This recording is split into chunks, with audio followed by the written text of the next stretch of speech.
meadows of the Sunshine State, redacted is his home, lives a man named David Wright, who pens the great unknown.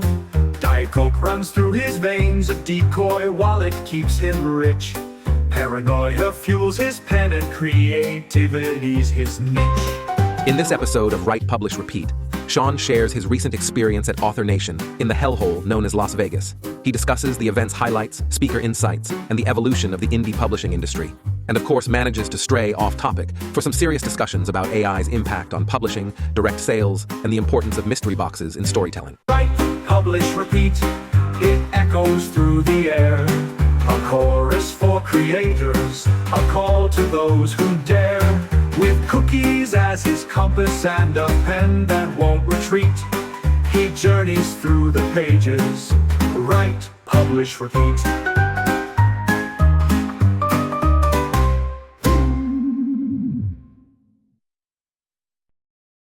Hello and welcome to Write, Publish, Repeat, the podcast I still want to call Four Other Podcasts. We are here today with a writer that I think he's done a few books. Sean Platt is the name? That is the name. All right. Good to have you back, Sean. Thank you. It's good to be here. I understand that you haven't been getting in your sleep or bubble baths lately. That's actually a true statement. Your Oura ring says you're almost dead. No, my Oura ring is adequate. I like to live it between strong and excellent. Wow. Okay. Adequate is just like my normal day. I'm below adequate.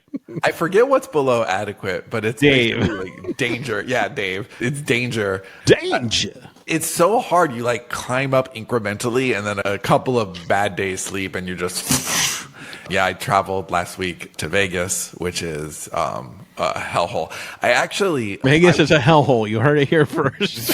Vegas is a hellhole. Is it worse than New York, the piss hole? Dave, I actually want you to come with me to Author Nation next year. You're going to have to tie me up. Well, I mean, we do that when we're together anyway. But yeah, I would just want to see your expression as you walk down the strip and people are like throwing like cards at you, and it's the most obnoxious place. Maybe not in the I'd be world, like, motherfucker, back off. Dude, is that a real knife? Yeah. Are you packing? One of many. Oh, wow. How many knives do you carry at any given time?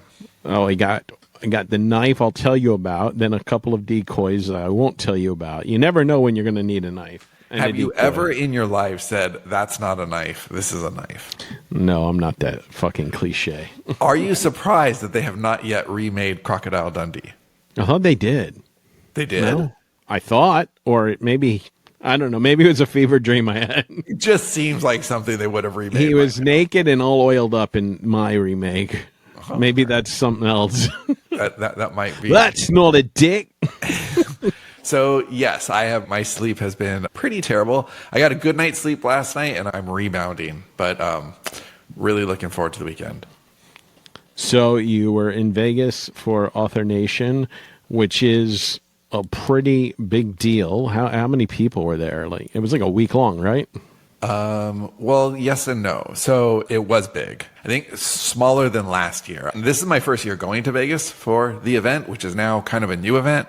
So it was originally the 20 books to 50K event, and now it's Author Nation. So it's transitioned, and I think they were down a few hundred attendees, but it was still a very big conference. I think, I'm guessing, but educated guess was like 1,200 people, and really intelligently put together with a lot of different tracks kind of based on where you are. So if you're a brand new author and you haven't published anything, there's material for you. And if you published 150 books and you're like, oh my God, how do I monetize my backlist? There were tracks for you. And I thought that was really cool. You know, all in all, a much better job than we did with our event many years ago. And you were a speaker. That's that's a. And I don't just mean in the lack of dick jokes. I mean no dick joke. Okay. The maturity of the industry. You know, the industry has really grown up a lot since we started. Yeah, you're expected to like not get canceled immediately by saying dick jokes on stage for one. It's true. You were a speaker there. what did you talk about? And how long did you talk? Did you talk like the whole week? No. Like just you got on and it was a battle of attrition as people just I could have done that. Yeah. So you asked if it was like a one of whole those radio contests where like all the people have their hand on the car and the last one, yeah. I could do that. I have enough staying power to be the last one to leave. So the first day was like an exhibitor day, which was really cool. So Exhibition day? Yes. Yeah. So like you have like Damon Courtney from Book Funnel, right? His whole team was there. Did he have shoes? I didn't look, but I'm going to say yes. I'm going to say yes, he Thank wore God. shoes. So, tools that we all use, like Pro Writing Aid, Lulu. There was a really cool company that was trying to do some interesting thing with audiobooks called Spoken. But you could ask about their tools, and that was on Monday. And then Tuesday, Wednesday, and Thursday were all the events with speaking. And then they were trying something new over the weekend, and it's called Rave. And that was more geared toward like ecstasy and shit? No, there was no ecstasy. I've been to one rave. It was for readers instead of writers, for authors to bond with their readers. And the bridge was Kevin Smith, who gave a talk on Thursday night. And I left Friday morning first thing, and I spent a few days with my mom.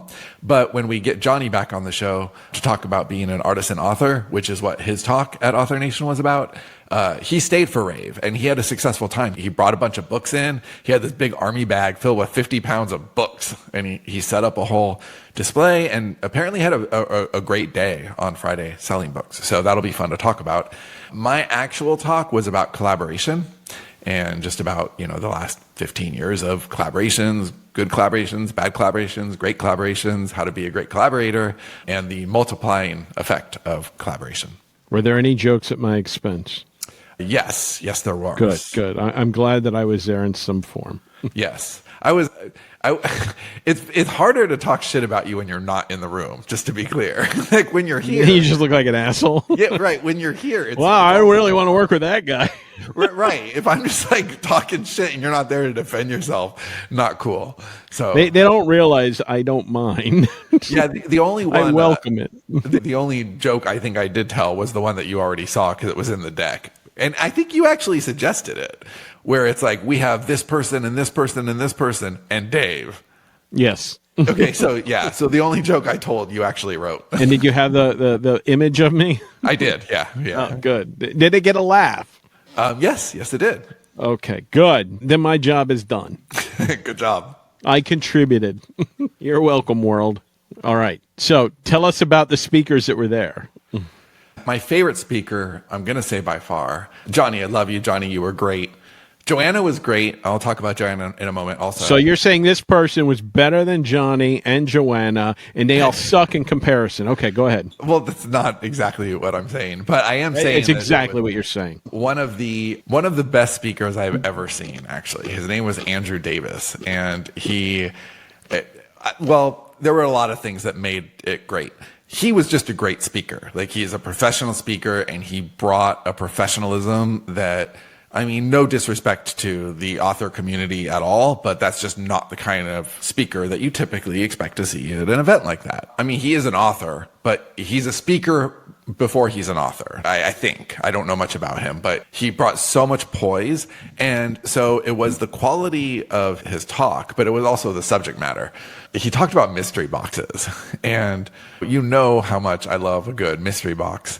And, it's even a company joke, right? Like, take a shot when Sean opens a mystery box. So for those of you who don't know what mystery box storytelling is, Andrew didn't talk about this, but the first time I heard the phrase mystery box storytelling was when you came to my house. You saw the trunk in the middle of the living room with the blood stains on it, and you wanted to ask what it was. You couldn't. You finally worked up the courage, and I couldn't tell you, and it's still a mystery. I'm still guessing. You're still making me wait for the answer, which is what it's going to be a long wait. What's in the box?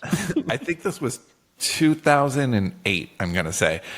Isn't that the original Mystery Box 7? Mystery box. It may not be the original. It's the best. It's still the best mystery box ever. So this was, I think it's 2008, 2009. JJ Abrams had a TED Talk about, when he was young, he went to this magic shop and he bought this mystery box. He didn't know what was inside. And to this day, he still never opened it. He brought it out on stage and he said that's how he tells stories. And for those of you who've seen Lost or Fringe or any of his other shows, he's very good at selling the mystery box. He's not really good at delivering what's in the mystery box at the end. If JJ was as good at showing us what's in the box as teasing what's in the box, he would be one of the best ever. Stephen King has the same problem. I feel like his box, to really make this a story, JJ Abrams' mystery box that he got when he was young should have like some magical thing that if he'd only opened it years earlier, the world would have been saved, but now it's doomed. Now it's Thanks, doomed. JJ.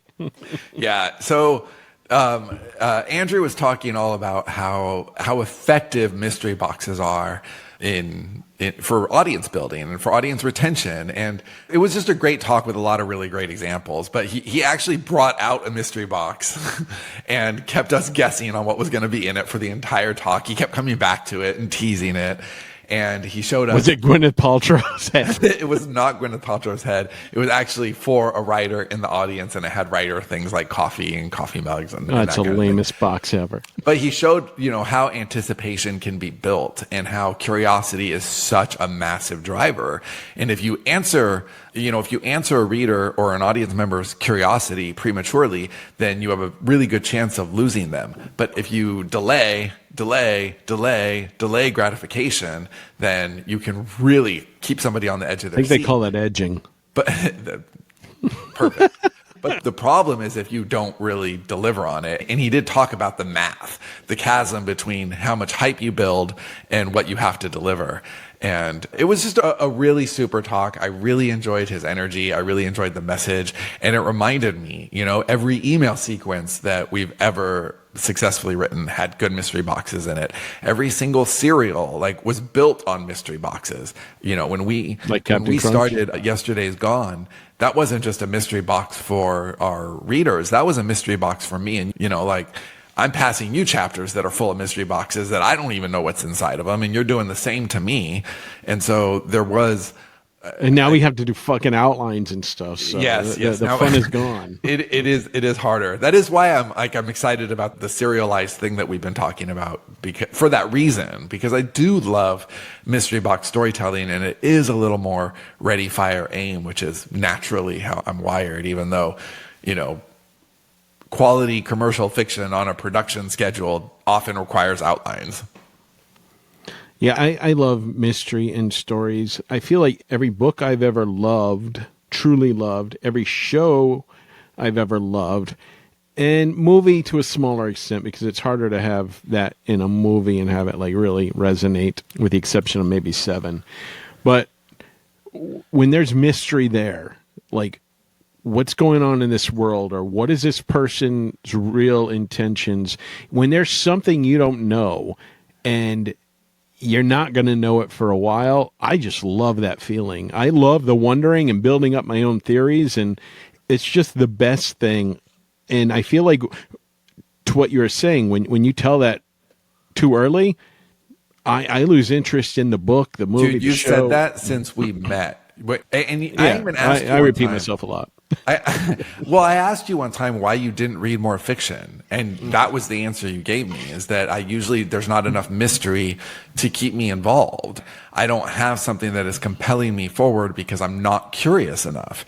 And that's a really good lesson too. If for you as a storyteller, if you're not engaged with that much stuff, what could you do to engage yourself? And so, his talk was great. I really also did enjoy Joanna. I imagine anybody listening to this knows who Joanna is. And we all know how bullish she's always been about the future. She's a futurist, even if she's, a few years ahead of schedule usually. The future is finally catching up to Joanna. And that was one of the biggest surprises, I think, of the conference for me, was that I was expecting a little more agita around AI, because there just has been ever since it started bubbling up a couple of years ago.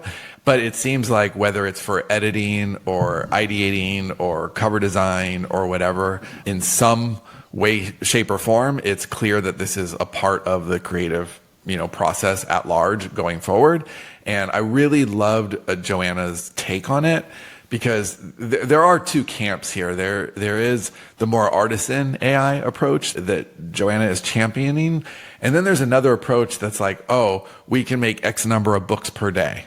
And to me, yeah, that's what I think most people think of when they're negatively, oh, people are using AI to make books. Oh, that's got to be great. well, then it's just a widget. Then you're just making a widget. Yeah. And I actually and feel like, you're not adding anything to it, really. I mean, if you're just pushing a button and making it happen. well, I also don't understand bullshit. how, like, you can't bond with the characters. You can't, like, how much of yourself is in that product? I feel like, To be fair, though, anybody that's using AI to completely write their book, they probably don't have much of their self to put into it because they are lacking as a human. wow, Just, my take. strong opinion. I'm just fucking with you, man. So I feel like, I do kind of feel that way. Like, most of the people are probably very exploitative. well, if you're just doing it to make a widget, then I feel like that's where the write, publish, repeat model actually breaks down. Because now that we're in this era of you can write, publish, repeat, like at scale really fast, then what is your differentiator? What is your special sauce? How do you market? Like write, publish, repeat, it does work, but it's still part of the thing. Like you still need to bond with your readers. You still need to build intelligent funnels. You still need to tell your readers where to go, and you still need to deliver on the story, and you need to put yourself in the story. Otherwise, okay, like let's say I have a magic box now that I can press a button and it makes me one. Is it book a day. magical mystery box? It's a magical mystery box, and I can make Good, one good. book per day with this. Well, I can't read that book. I can't process that book. I can't bond with that book, even if I can produce that book. So I really don't know how I could sell that book or make it part of my catalog that I want to talk That's about. a damn good point. You can't read a book that fast, so there's no quality control here going on when someone's doing that. And I get it. Like if that's how you want to build your business, awesome. It's just not what I'm interested in. And Joanna had put the umbrella of like someone like Michelangelo, right? They're an artist that he didn't paint the Sistine Chapel all himself. He had a lot of people to help him, but it's a Michelangelo, production, and AI helps because you can have all of these, agents like in 2025. So it's just a really interesting time, and Sterling and Stone is very much not AI, no AI. It's banned in the company, but Story Merchants is very experimental, and we're seeing what we can do with some new engines. And I think it's a really interesting time and space. But for me, I'm much, much, much more exponentially more interested in doing things that I could not do before than going any faster. I already am going fast enough. I already have between 25 and 30 books that are completely finished and not published. So I don't need more content. Like, that's not it. I want to go deeper in the content that I'm creating, and some of these new tools allow us to do that. So I really appreciated the conversations around AI were a little more evolved than I had expected them to be. And that was really great. But mostly the event felt great because it's what I missed about having our own events and being around all of these people who are just smart, hardworking authors who are investing in themselves. Smarter artists, you'd say. Smarter artists. So I loved being around that energy, and I definitely came back invigorated in fiction. Okay, yeah, my aura ring says that I'm beat to shit, and I am beat to shit, but I also emotionally I'm ready to start putting more into my fiction, because I have pulled back on that a little bit. Not in the writing, actually. It's the publishing I'm doing the writing and the repeating. It's the publishing that I've been missing for a couple of years because, I have the writing habit. I'm always producing something, but it doesn't necessarily make sense to spend marketing time and dollars at Sterling and Stone for these standalones that I want to write. It's not where we need to put our energies, because as a collaborative company, we're always doing what's best for the studio. But I got energized on a few ways to monetize standalones and fiction and other stuff that we're doing and planning on doing. So, okay, you're a guy that, you pay attention to everything in the publishing space, beyond the publishing space. You're probably one of the most knowledgeable people I know. when it comes to publishing and movies and TV, all the cool shit. So you have a lot of knowledge, and you go to this place, and I'm thinking for you, like, you're probably one of the more knowledgeable people in the room. What do you get out of it? Do you always find something new when you go to places like this? Because I feel like a lot of it would be like, yeah, I already know that. Like, not you being a dick about it, but just No. That's a great question, and it's fair. Yeah, so there's stuff that I want to get out of it. So, for example, I went to 2 different panels. One was on back catalog, and one was on intelligent funnel design. And both were great sessions for the right person and disappointing for me because, like, I just get it. I was hoping for something new, and there wasn't anything new for me on either one of them. But those weren't for you, though, really. Those weren't for me, exactly. So, like, I'm hoping, because in a 45-minute talk like that, one thing that gives me a new idea that I didn't have before makes the 45 minutes worth it. I don't need to eat the whole animal. Where I feel like what I really want is energy. I really want to cross-pollinate ideas. But for me, the main reason... bring flower references into it. The main reason for me to go to Author Nation this year, and why I'm already eager to go next year, I already bought my ticket for next year, is people. Like, I really love being able to contribute. I really love being able to answer questions and give. And I do want to learn a little bit, but I also want to be there. And that was a really rewarding few days. I had a lot of people come up and thank us. You too, Dave, for the... Me? Oh, God, I'm glad I wasn't there. I can't stand people. We were definitely a part of something special back then. Our DNA is in this event. And so I really like being of service, and I really like getting ideas that I would not be getting otherwise, and being around creative people doing cool shit. I feel like being an author is a lonely thing often. And fortunately, I mean, not for me. I have a lot of company in both companies, so I'm not really lonely. You built your own friend group. Yes, I do. I tend to build my own friend groups. Hey, I got a fence to whitewash. Who wants to whitewash it with me? And let's start a whitewashing business. Yeah. But I really do just love being around creative people. I had a lot of great conversations, and that's fun. I feel like anytime you can get smarter faster is worth the investment in time or money. And for me, just being around other people who are doing the work, I really wanted to be reminded that, fiction, it's a grind for sure, but it is a beautiful grind, because as you grow, people are getting exposed to your ideas and your work. And I really did feel, as both a nonfiction author and a fiction author, I am totally re-energized, and 2025 I'm going to put a lot of content out. So my word for the year this year was generation, and I've generated a lot. I've generated more content this year than any other year in my life, and I've always written a lot since I started 15, 16 years ago. But next year I'm going to get some of that out. I'm thinking that you should probably get introduced to Patrick Rothfuss and George R.R. Martin. I bet you can help them immensely. Yeah, I think that get that shit done. Yeah, I think that it's a little bit different, because for me, the joy is in the bouncing around. Like, if I were to spend years on one book, I feel like I would be bored. And honestly, I don't think that the quality of that book would be very good. I think I would overthink things. I think I would tinker it to death. I think that one of the things that gives my work its verve is that it moves, and that I'm putting all of myself into it, and then I'm moving on. So what were some of the other takeaways you had from Author Nation, other than the mystery box, something that you already knew about and loved? Were there things that people were doing that you hadn't thought of, or maybe you'd considered at one time and you're like, nah, and just put it on the back burner? No, there were no surprises, but there were things that were really reinforcing as to what we already believe, and the ways we're behaving. So, for example, direct sales are obviously a big thing, a growing trend. And when you have a world where you can publish a book a day. So, Dave, do you know that recently Amazon put limits on how many books you can publish to keep up with the AI? How many books? What do you think the limit is? Wait, they decreased or increased the limit? No, there was no limit before, so now they have put a limit on.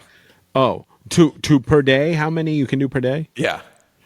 Well, I think a reasonable amount. But see, it's tricky because you might have somebody that just started, but they're like moving from somewhere else and they bring a catalog of 50 books or something. Like their back catalog, they just dump in one day. So I'm going to guess they got to account for those people. So 60 at the most. No, 3 books, 3 books per day. Oh, okay. But thanks, that's 90 books a month, right? And I'm sure there would be, if you're moving a catalog over, that might be special allowances. But just the idea that you could put 3 books a day, right? So if you're living in that world, the argument used to be, we made the argument, write, publish, repeat. And then Michael Anderle made the argument, 20 books to 50K. Well, both of those arguments are dead, right? There are people with 150 books who aren't making ends meet. So what is the next step? And that's when it comes to, direct sales, more intelligent funnel design, going deep with your catalog instead, like translations, audios, like how else can I maximize my catalog? So these are all things that we know. These are things that we were talking about 10 years ago. It's not new stuff, but it is really apparent that the old way of doing things is dead. So the market is both more mature and transitioning. Right? Like it's transitioning for a lot of reasons. It's transitioning because of the way AI behaves. It's transitioning because of the way social media has evolved. It's transitioning because of ads. It's transitioning because of AI. Like there's a lot of drivers, but I think that it's reinvigorating. So, from the big wave of indie publishers who were around a decade ago, a lot of them have fallen off. And then there's a lot of new people. And some of the people who, were doing it 10 years ago are either have totally moved on to something else or are very successful. And there's a new wave of people. And, I think it's always good to pay attention to what the new people are doing because they're coming at it as beginners. And I think the beginner's mind is a very, very powerful mindset. Well, yeah. I mean, when we started, we were doing, very agile things and figuring it out as we went. And I think not being beholden to a set of rules that, everybody has to follow a certain way definitely gave us freedom to experiment. Has Amazon, do they have limits yet on people using AI for books? I know they're out there because I see the fucking books all the time. Oh yeah. Well, it's not limits so much as you have to declare. So it asks you, did you use AI in this book? And it's yes or no. I'm positive that there are a lot of people who are checking no, but are clearly using AI. And there's tells. I mean, there's a couple of dozen words that are just like, yeah, you would not have used that word 2 years ago. So, okay, so these people that are dumping these AI books on there that they contributed absolutely nothing to on their own, they're eligible for the same, KDP select money and shit? Well, yeah, they're eligible, but how are they going to get it? Like an AI book, I mean, you may be able to get a couple of sales. You're not going to get repeat customers. You're not going to build a list. You're not going to build an audience base. So, I feel like AI for fiction, no way. Not in a way where AI is strictly writing the entire story and shit. I do think for nonfiction, you could probably shit those out and sell and repeat sell. Because summarize a fucking textbook or something and boom, you got like a 1 hour book. There's even, I won't say the name of the series, but there's something that has 1 hour in the title and I'm pretty sure that's AI. But think people have some value for that or find value in that. Yes, absolutely. I've dabbled in both nonfiction and fiction, and nonfiction is 10 times easier to get good results because it is simple. It's also a memory issue. So the example that I always use is if on page 17, your character is wearing a yellow sweater, and then on page 234, that yellow sweater is somehow relevant. We as humans are amazing and we remember the yellow sweater. Especially if the author hung a lantern on it, we're going to remember that yellow sweater and why it's relevant. But Claude can't remember the yellow sweater on page 17. You have to specifically bring its attention to why that yellow sweater matters. And that's difficult to do several hundred pages later. But it doesn't know you're foreshadowing. It just views no all idea. details as the same. Yeah, AI only has the context we give it. It is just pattern recognition. So if we're not giving it the appropriate context, it has no idea. Nonfiction it's smaller, it's bite-sized, it's able to, extrapolate these ideas based on a core concept much, much easier.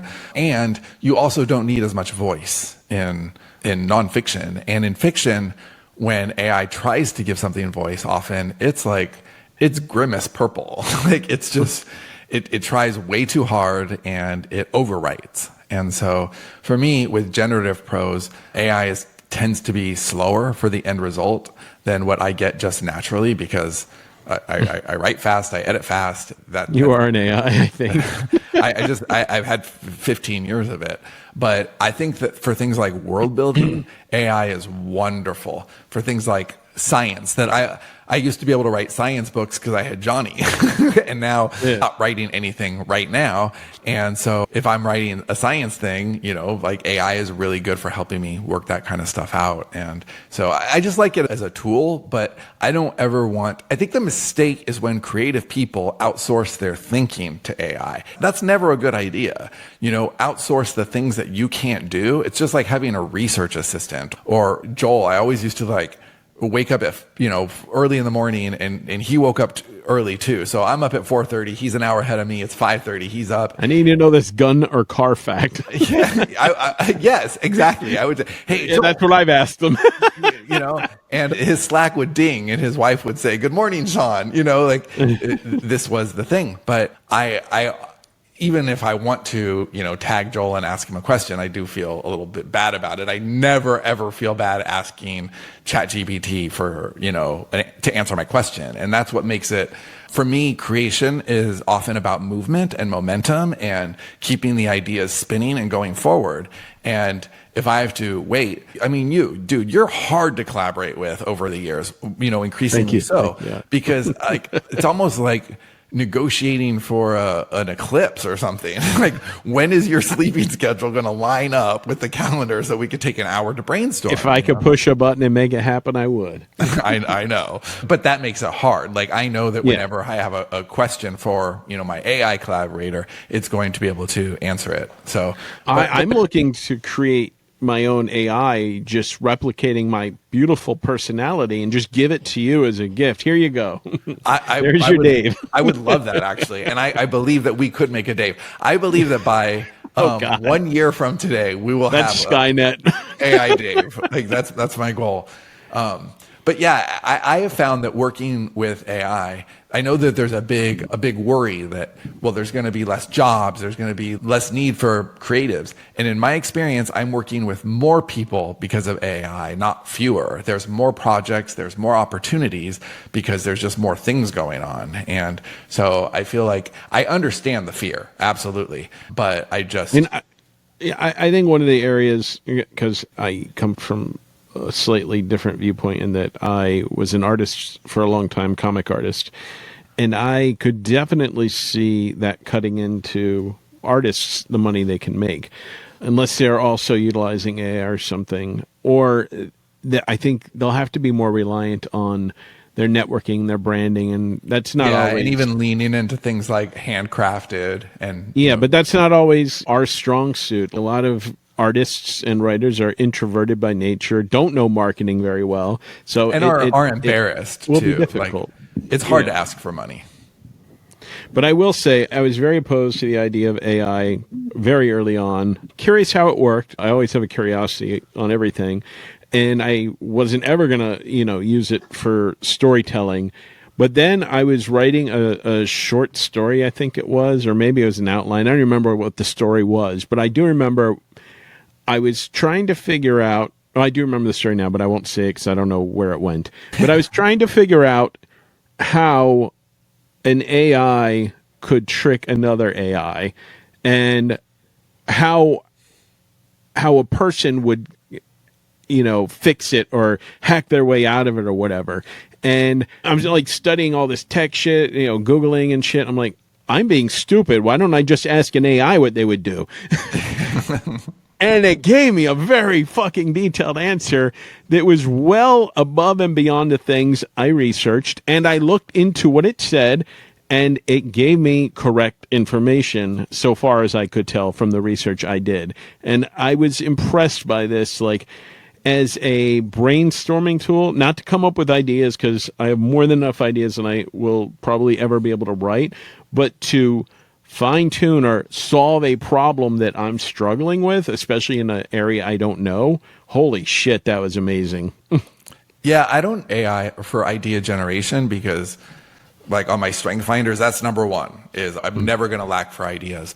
But for refining ideas, it's great. You know, like, I'm fortunate to have enough people in my life who are really good at saying, like, slow down, Sean, or have you thought about this? Or like really checking me, right? And that's usually what I need. It's the core idea is strong more often than not, right? Like, I have a pretty good sense of what a good idea is and what a usable idea is and what an idea that can be shaped is. But for me, most of the joy is in the initial spark of that idea. Oh, wouldn't that be cool if? And I really need somebody to come in and critically think about it. Neve is excellent at that. The Sterling & Stone CEO is just like brilliant at coming in and saying no, and this is why, right? And so you're a naysayer by nature, you know, like I think I've gotten way better on that. Yeah, absolutely. Absolutely. But from our very first story meeting, you're a no first guy, right? So you've always challenged me. You've always said, hey, how... Yeah. Like, it forces me to leapfrog the idea forward instead of just landing wherever we are. I think you need that. And I think that one of the best ways to use AI is to make yourself better. So, for example, I won't ask it to write a chapter, but I might finish a chapter and then say, hey, can you give me a list of ways to improve this chapter? Because that's tangible. It's specific. So, oh, yes, you used this part's a little too passive. And so as a writing coach, there's some elements that could help in that area. Absolutely. But I will say the danger in AI is if you don't know what to ask for. So what makes it easier for me to use is that I have a 15-year history of collaborating with artists and writers. And so I know what questions to ask and I know what to expect back. But it's hard if you don't really know the right questions to ask. You could very easily go in the wrong direction. But for me, I love the natural language back and forth where I've tried to use AI adjacent tools in the past, like AutoCrit or Pro Writing Aid. You know, these are things that are using pattern recognition to sharpen your writing, but there's no why to it. They'll just highlight something and I don't agree with it. And so I end up wasting a lot of time taking some of their suggestions, not all of them, and not feeling as confident about my work. But because with AI, it's a conversation, it gives me its suggestions and I can ask clarifying questions and I can say, does this work? It's a conversation. And that's what I'm always driven to do is how good can I make this work in the time that I have before going on to something else? This makes me think of when I worked at the newspaper, one of the things I came to appreciate was the people that worked in government that had been there a long time that understood how things worked. And I know people, they have a very cynical view of all government. And while I share a lot of those views, I do feel that the people that are on the ground doing the work, the people, you know, at the city and the local levels, they're there and they know their shit. They know how to make things work. And it's called institutional knowledge. And when you have people around for a long time, they have that knowledge and it helps keep things flowing smoothly. And I think that is an area you excel at, but I think it's also an area where people that have been doing their art or writing or different things for a long time, they have an institutional knowledge that your average person will not have.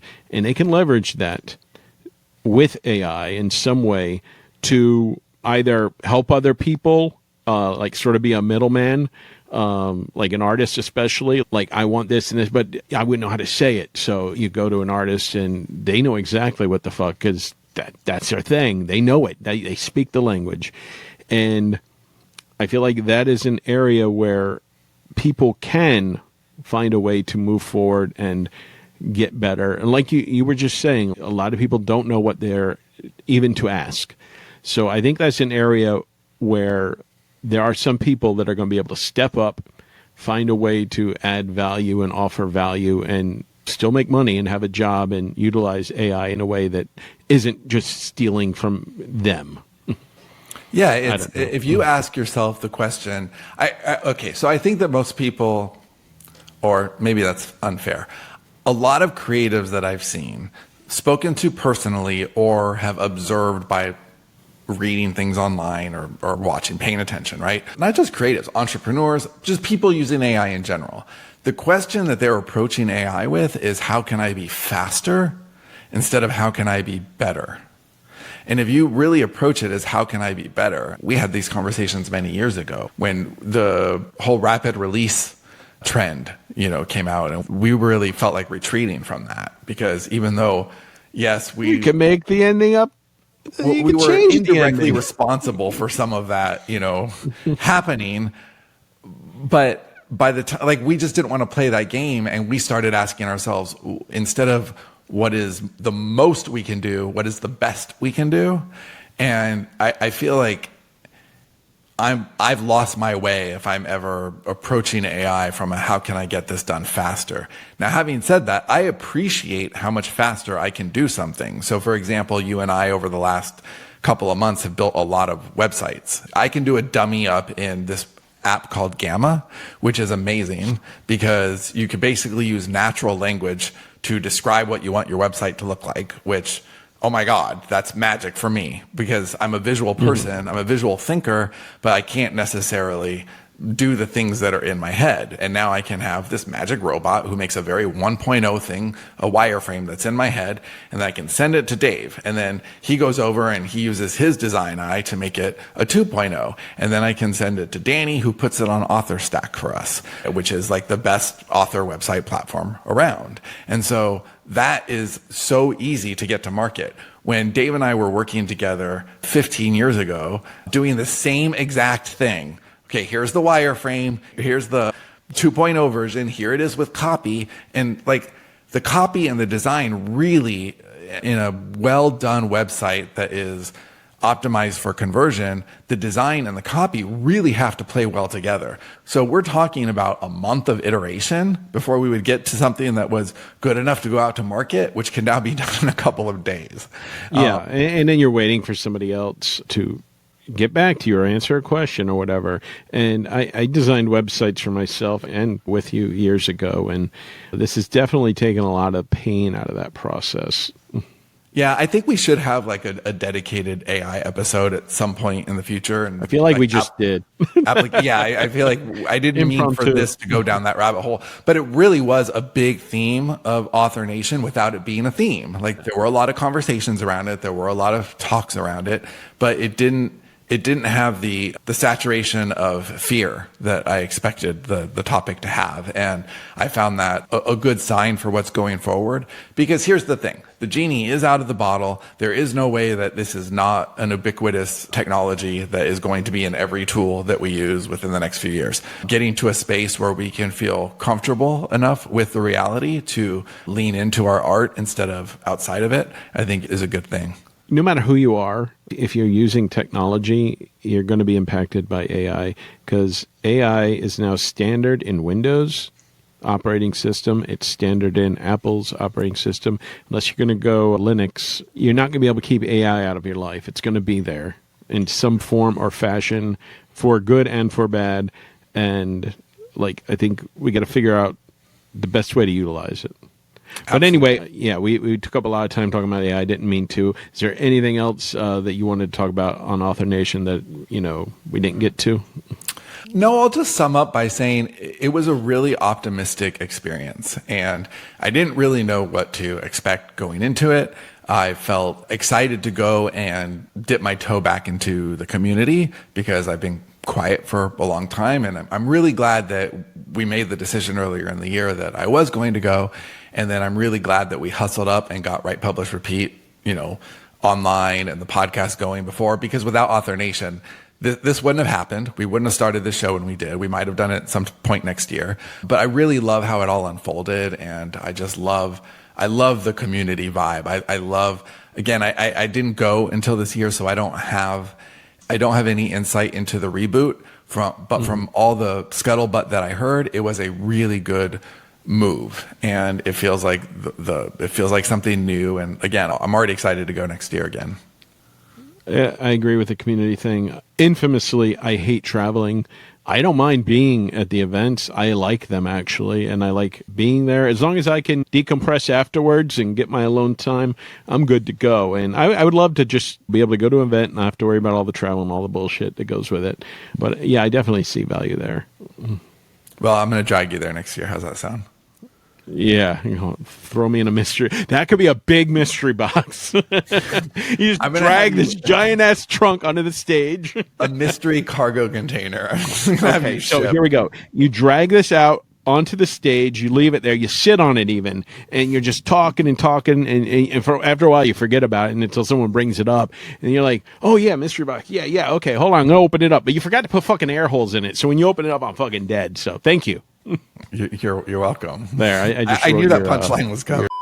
Hello, Dave from the future here with something we forgot to add on to the end of the last podcast because it all got messed up. We want to thank you for listening and let you know that you can get all the goodies we're mentioning at storymerchants.com/WPR/repeaters. And thanks, and we'll see you next time. Write, publish, repeat. It echoes through the air. A chorus for creators, a call to those who dare. With cookies as his compass and a pen that won't retreat, he journeys through the pages. Write, publish, repeat.